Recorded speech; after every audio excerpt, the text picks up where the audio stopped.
Episode number 355.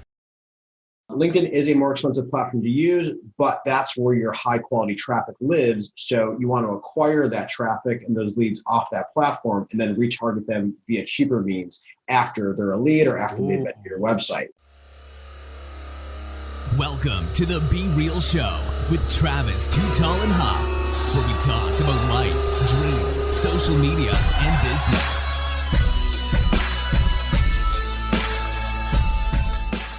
Well, hello and welcome to the Be Real Show with Travis Too Tall and Huff. Folks, you know your boy is always fired up, ready to bring you some fuego in your days, nights, weekends, or whenever you are listening to this show. But after this show, I think you're going to want to think about the ways that you connect, the ways that you get leads, the ways that you use your digital, and the way that you can maybe unlock some more potential for yourself. I'm talking to you, to an expert in the game of advertising and basically, let's just be real, getting some leads, especially in that B2B market where you're trying to get those big business-to-business connections. Mr. Anthony Blatner. Anthony, are you ready to be real? I'm ready to be real, Travis. Let's go. He's bringing it, folks. He's bringing it. And he is obviously a tech founder, guys. He is an ex-IBMer. Whoa, we'll talk about that. And the founder of the Speedwork Social, which is a growing agency in the top of the LinkedIn advertising, if you want to call it, world. And basically, you know, after watching many customers kind of do this and fail, he said, hey, I got to try to take advantage of helping them and maybe maximizing some of their efforts. Because I always tell this all the time. Hey, all the platforms will take your money, but they won't tell you if it's effective, you know? And so, no problem. Put $100 budget a day, whatever you want to spend. We will take it. We aren't liable if it's not working for you. And so, you know, it's up to you. So it's kind of the beauty and the curse of self-placed media. And so, Anthony, my man, you kind of figured this out, and that LinkedIn is such a beast for advertising, especially for that B2B. So take me back a little bit into your history. Were you always into business? Were you always into advertising ideas, things like that? I think I always knew I was going to do my own thing as far as like my own company, work on my own. Like you mentioned, I started my career at IBM, and that's what moved me down here to Austin, Texas, and started in their e-commerce division, going out to really big companies and helping develop really big e-commerce sites. I learned a lot and I appreciated that experience, but also getting into Austin startup scene here and the tech scene, it's amazing. There's so much stuff going on. Right. After a few years at IBM, I spun off to start my own mobile app development firm. And we built a whole lot of different mobile apps, a lot of software for a lot of different companies. The whole range from startups building a brand new app to maybe bigger tech companies that are adding on an app to a platform they already have. What we saw was, you know, in the early days, it was possible to get lucky to build an app, put it in the app store, and have it go viral and do really well. We did have a couple clients that ended up going viral, but for the most part, most companies would build an app and then put it in the app store. And then, you know, after you put it in the app store, you got to do some marketing or else no one's going to download it. So realizing unless you got 1 million followers already, there's no reason for people to know about this. So yeah, you're right. I mean, that's something no one ever told you when you were thinking about building the app, right? So if you're going to be real about it, you know, it's possible to go viral, but they can't bank on that as a strategy. So you got to have a marketing plan behind it. And what we were seeing is all these different tech companies and startups would spend so much time and money and effort building that software and then put it in the app store and it might go nowhere. Gotcha. So seeing the need for that marketing help, I and my agency naturally got pulled into helping people with their marketing in the software world. I sold that agency a number of years ago and knew I wanted to get even further into the marketing world because I loved it and like it moves very fast. Software, I love software, but it also takes a long time to build software. And it's like, you know, marketing, you can launch a campaign and day one, you're seeing results coming off that campaign. So I knew I wanted to get in the marketing world. So after selling the software agency, I knew I wanted to, you know, get in the marketing world. So getting into the marketing world, I did kind of start by trying out a bunch of different things. I mostly had software, you know, with my background being in software and tech, that's largely where I played. So I did do some of the SEO, some of the Google, some of the Facebook, but then seeing over time, just LinkedIn was the best performer out of all of those. I decided to focus solely on LinkedIn. So over the last few years, we've just been solely focused on LinkedIn and specifically LinkedIn ads, because we're also noticing there's not really anybody out there doing LinkedIn ads, but we're seeing kind of the best results for the type of clients that we work with coming off of LinkedIn. So it's been an interesting, fun niche to be in. And LinkedIn's been a great space. There's a lot going on in the advertising world right now with like iOS 14 and all that. Right. We're seeing Facebook is getting, heavily impacted, the types of businesses that are on there and the way that Facebook works. Absolutely. A lot of the way that Facebook works infers a user based on what they do off the platform. What do they buy? What do they click on? Right. Whereas LinkedIn is one of the least impacted because we're using, job title, industry, company size targeting that's in the platform. Right. So now is a crazy time for the advertising world, but I think it's a good time to be on the LinkedIn platform using the LinkedIn platform. I agree, dude. I mean, the only pushback I've ever had is customers first say, "Oh, it's a little too expensive. It's $10 a day. It has a threshold." Facebook gets you hooked in. Oh, it's only $1 or whatever. Google too. You can run Google ads for like $1 if you wanted to test something. It's not going to really give you tons of results, But that was that was always been one of the. I'd say, what are you talking about? $10 a day is cheap, dude. $300, that's nothing. If you want to do sponsored posts, if you want to amplify your following posts, and you can do way more than that. You can spend $30,000 a day or a week or a month on the platform because it's big. It's got a lot to do, but it's really into the targeting, like you said.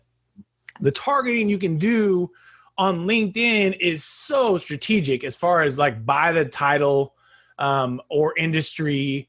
And at the end of the day, let's just be real. LinkedIn is a business platform. And so if your messages synergize well with that audience, it kind of can create more conversion than if you're advertising on Facebook. I'm looking at my family and then you're trying to offer me some franchise business thing, or maybe it hits, maybe it doesn't. But when you're thinking about your LinkedIn feed and you're looking there, you're already in that business mindset, I think. And so I think it's a great place to put your ads. But the big thing you see is people don't know what the hell they're doing with the targeting. I mean, time and time again, I've looked at these ads, seen them, and it's like, oh, who am I targeting? You're targeting everybody. You haven't put anything in there. A lot of times they run the ad campaigns and they don't even really get into it because there's a lot in there. I mean, LinkedIn, you can do kind of a lot as far as the targeting. That's one of the biggest things that we see is, most people in the grand scheme of things, most companies have probably tried Facebook or Google advertising. And what we see most common is like somebody who says, okay, we're running this on Facebook. Maybe it's getting good results or maybe it's getting us traffic. Now we think LinkedIn's going to be a better platform for us. Here's what we're doing on Facebook. Let's try this on LinkedIn. But we usually see that's not the approach you want to take. And there's a few differences that we recommend looking into as you do that. And the first thing is the targeting. So on Facebook, the way the algorithm works and what's best practice is usually you want to give Facebook a really big audience and let the algorithm go find that best person for you. Right. So you do rely a lot on the AI, and the AI can work by having that big data set where it can find that right person. Whereas on LinkedIn, it works different on LinkedIn because you're usually paying for every click, and you usually know who's the job title, what's the job title of the person I want to target, at the type of company and the size of company I want to target. You don't want to just leave that up to AI because LinkedIn is a more expensive platform, unapologetically so, where you're going to pay $8 to $12 per click for a mid-range title in the US. Right. So with clicks being that expensive, you want to eliminate any untargeted clicks because you want to go pay your money on somebody who's not going to be a real good prospect.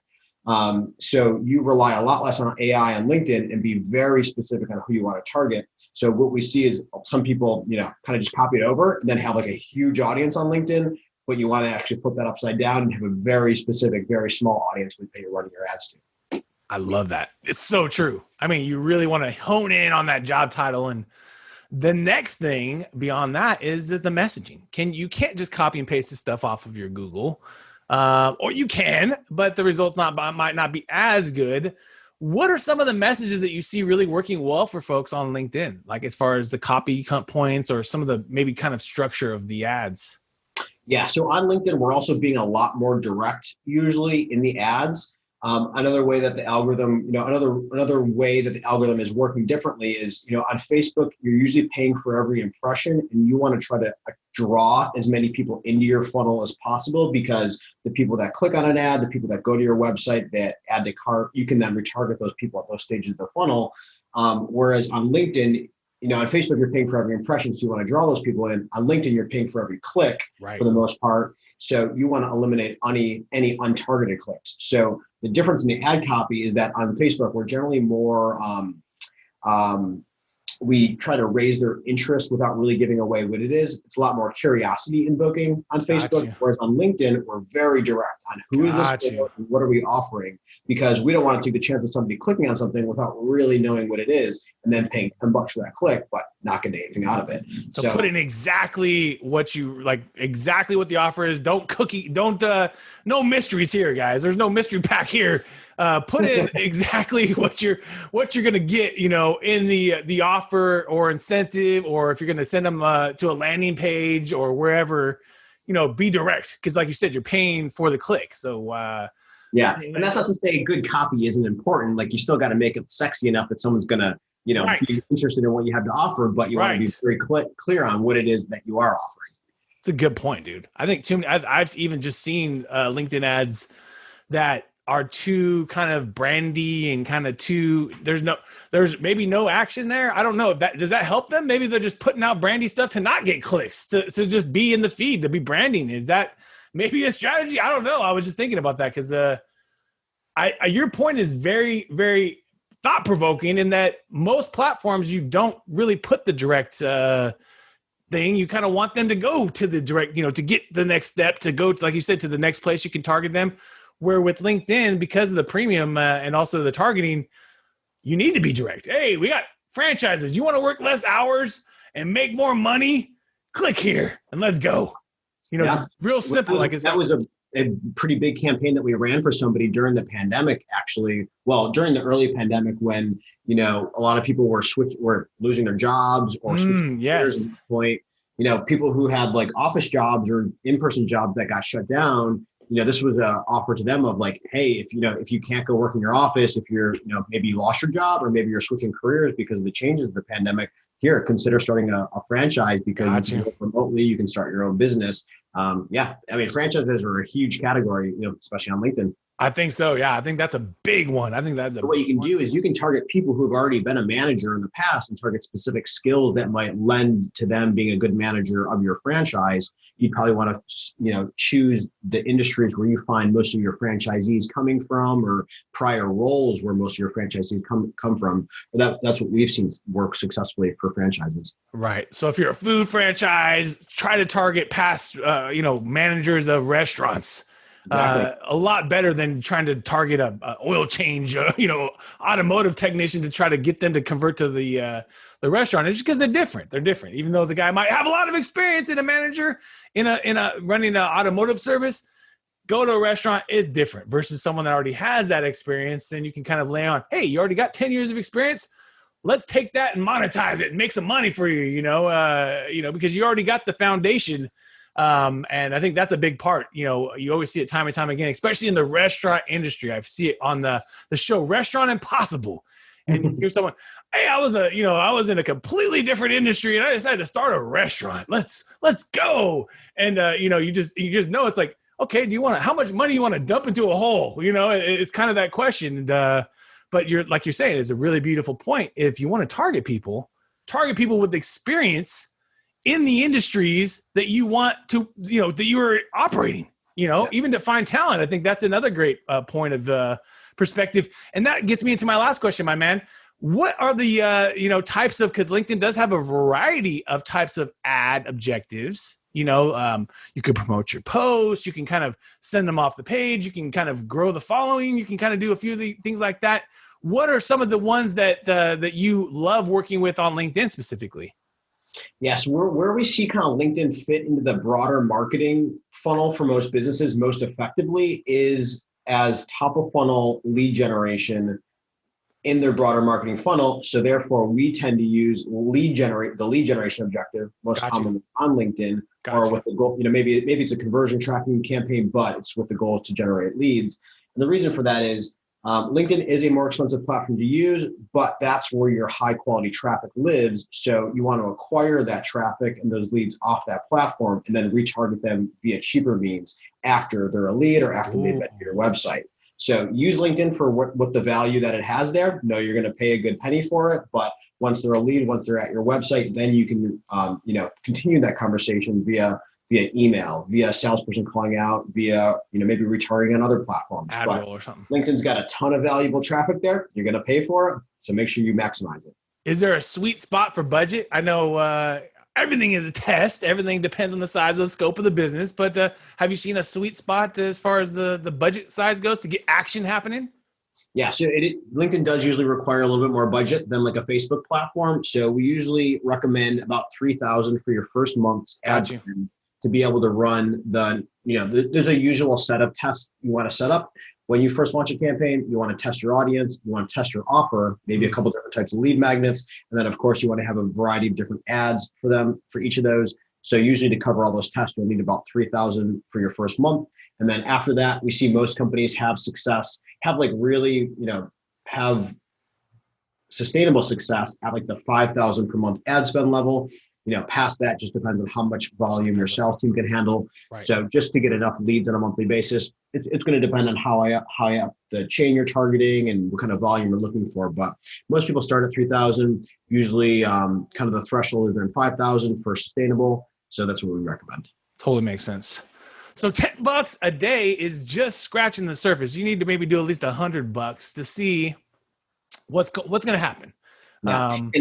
I don't want to over promise things on LinkedIn. So one thing that we do tell people, or that we look for, or we advise people on, is to use LinkedIn effectively because it is a more expensive channel. You probably want your LTV for your lifetime value of your customer to be above 15,000, so that ROI makes sense for you. Gotcha. So most e-commerce sites are probably not going to be a good fit. Right.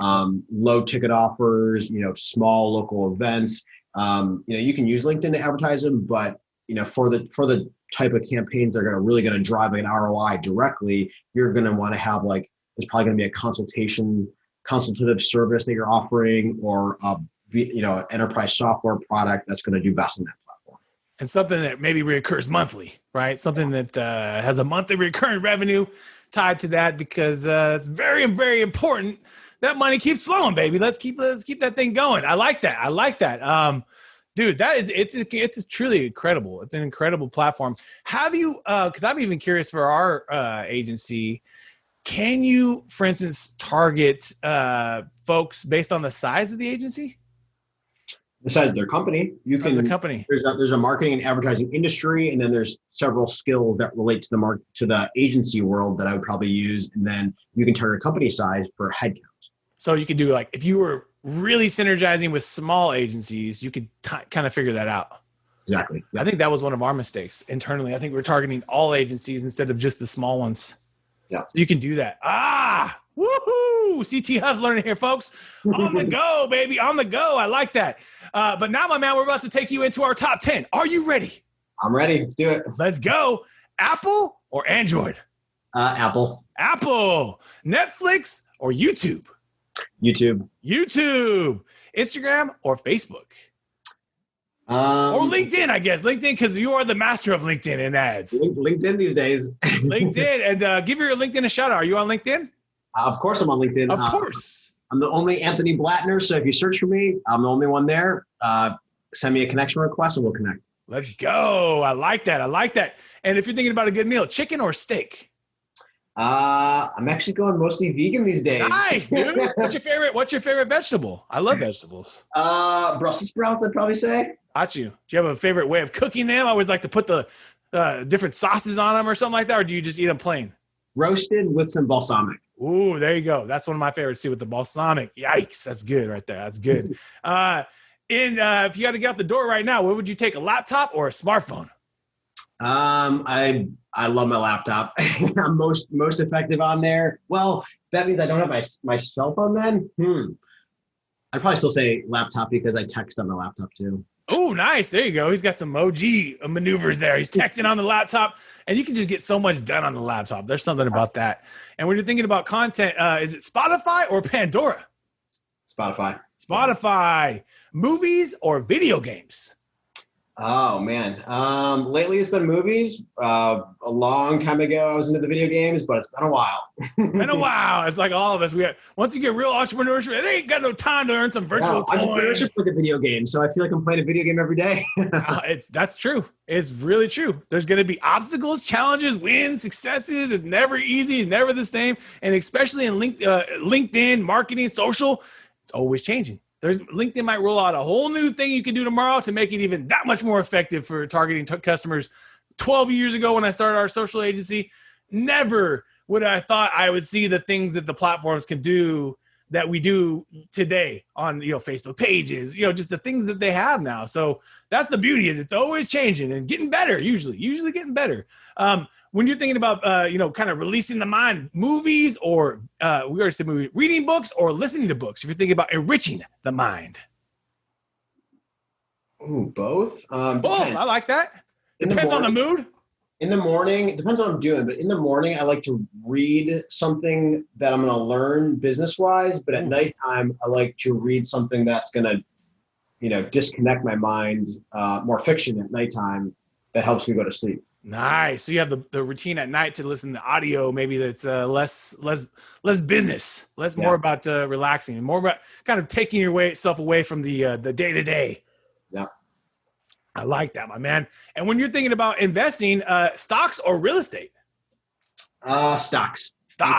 Crypto, baby. Let's get that BTC. Let's go. I was just watching it was Michael Saylor. Michael Saylor. I like Michael Saylor. It was Elon Musk, Jack Dorsey, and Kathy Wood on this very interesting talk right now. It was happening not too earlier before we started our podcast here.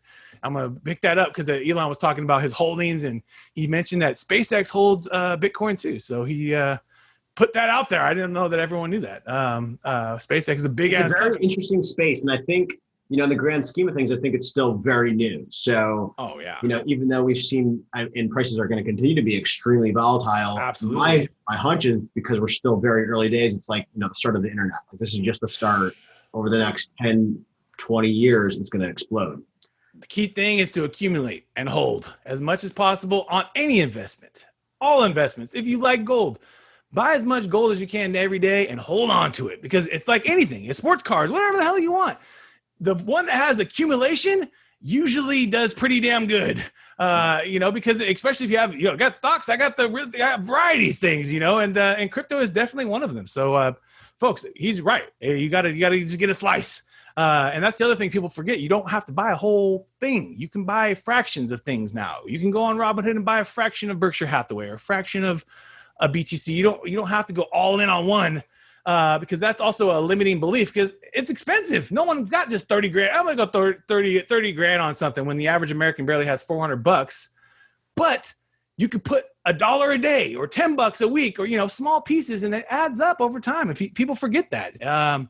True. It's very true. There's a book called The Snowball about Warren Buffett, and it's all about that.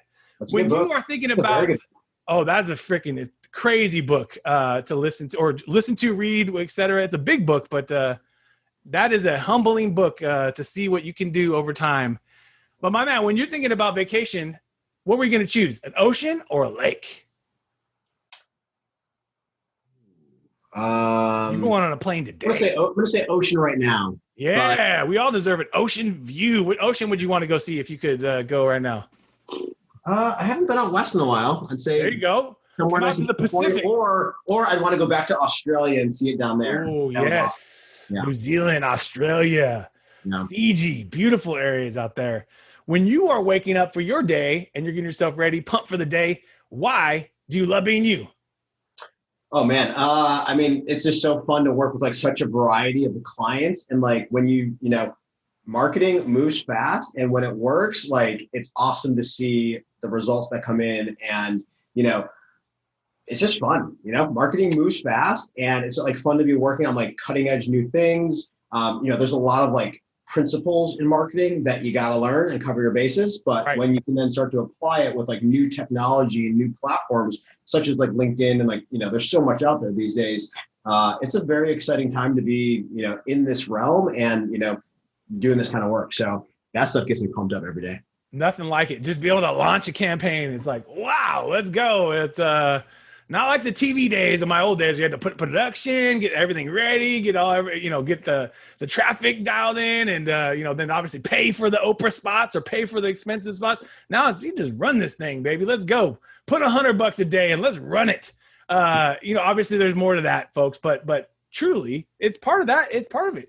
Just having the mindset to actually push something out is a big piece to success in social content, whatever, because not all the times you're going to just hit, like you said, from your viral app. Even with an ad, not all the times you're going to hit it, but you'll learn something. I would suggest if you haven't had success in that first month, maybe make some tweaks, maybe make some changes, maybe figure things out. But the most important thing is you will learn. And sometimes day one, like you said, Anthony, you'll start seeing traffic day one. You're like, oh my God, I turned on these ads and we got traffic, baby. We got, we got things coming in, and that is a rewarding feeling. Do you think you'll ever retire from the game of the agency world, starting businesses, selling them, kind of doing different things, but also obviously at the end of the day too, you've been successful at selling some of these businesses as well. So that's awesome. I don't know. I don't think I can think about that right now. It's hard when you get in the mix. I know it's hard when you're right. Like there's like still so much stuff that I want to do and get into and like work on, like both like with what I'm doing now and like similar things that, sure, someday I want like the time and freedom to be able to go travel and do what I want, but also I'm probably like in doing that, I'm probably still going to have like projects that I'm working on and things like that, because I don't know, the idea of retirement sounds really boring. Hey, the cool thing about these days and age is like a previous guest said, work is portable.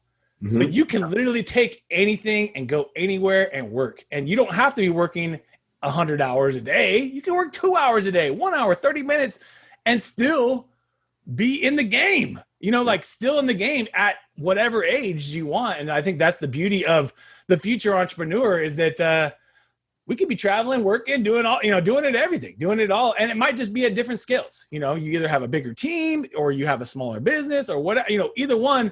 But the most important thing is it's everything you want to do is literally can be done and still work. 20 years ago, couldn't happen, could not be doing that. Do you have a routine on starting your day? Is there something you do to get your day going?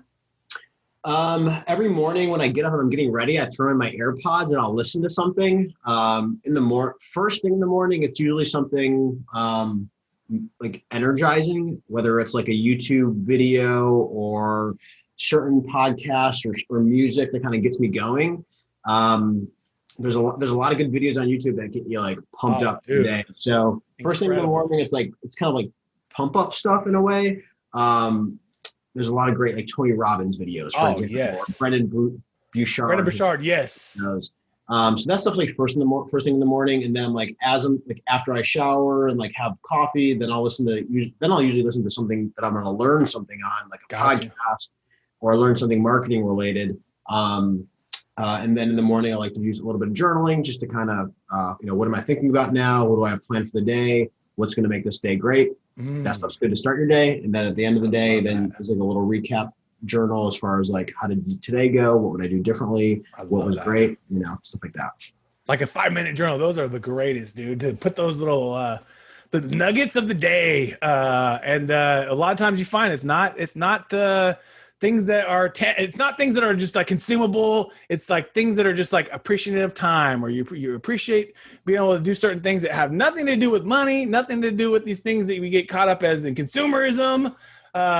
When you get starting to journal, folks, when you start to journal, it's really interesting how that comes out, in my opinion. If you could chop it up with anyone in the world today and they're coming to you, my man, for a chicken vegetable dinner, actually, we're going to do Brussels sprouts. We're doing Brussels sprouts today. Who you want to chop it up with tonight? Man, you mentioned Elon Musk earlier, and I think I'd love to have dinner with him. Yeah. Yeah, he's right in your neighborhood, dude. He is these days. Yeah, I should just go find him around here. Joe Rogan, where the hell does Elon Musk live? Let's go over there. I've read his biography too, and just like fascinating. Oh, yes. He's been into, and like all these different companies and all these different things that he's working on. I'm sure that'd be fascinating to dinner with him. Freaking the genius of the Einstein of our era. And has there been a book that has changed your life, or that you either reread or it kind of sticks to your soul? I'd say I often say the book Traction, Ooh, Traction. because that book has all the business processes for like setting up basically a good business operation, the different processes and tools you want to use for organizing your company, your team, and like your day-to-day processes, how you do goal setting and like strategy and setting your mission and vision and like all these different tools. But, you know, as you're first starting a business, you know, and once you get to a certain point, you need these tools or else you're just going to drive yourself crazy. So I think that for my first business, that book came in at like a pivotal time that helped me put those processes in place that without them, like I would have never gotten to the size that it was. So important and very, very hard to do. So Traction, go check that book out. And my man, Anthony, where is the favorite place to learn more about the business? Speedwork Social. Let's drive them somewhere online. Is the website? Can you give us the website? Yeah, so our website, speedworksocial.com. A lot of info there. If you want to learn about LinkedIn ads, we try to publish a lot of posts and information about LinkedIn ads because we know there's not much out there about them. So you can go there, and then you can find me on LinkedIn. Again, I'm the only Anthony Blatner. Send me a connection request. We'll go from there. And also my email is anthony@speedworksocial.com if you want to shoot me an email. Well, dude, there you go.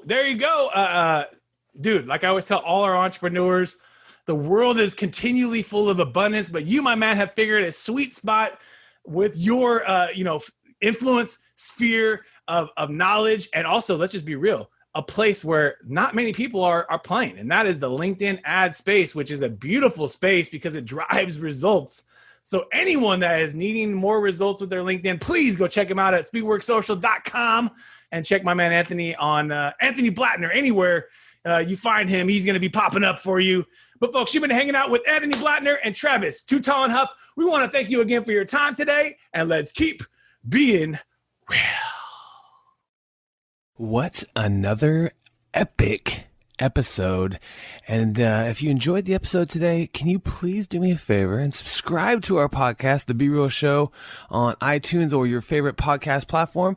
And also take a little time today, if you don't mind, and give your boy T Huff a review. I would really super appreciate it. And thank you so much for listening today. Do you want to get featured on podcasts, guys? You can be a guest. And that's right, you have a story, and the people, the good folks at I Love Podcasts, that's ILUV podcasts.com, do that every single day. This is a new company, guys, in the space of podcast agency, and they realize a lot of the people in the space it's just a commodity, and they don't care. And these folks care. And I literally love Kenny and the team at I Love Podcasts, and they are doing it right for their customers. So you guys can be a guest on a show. ILovePodcast.com. That's ILUV podcasts.com. Let's go.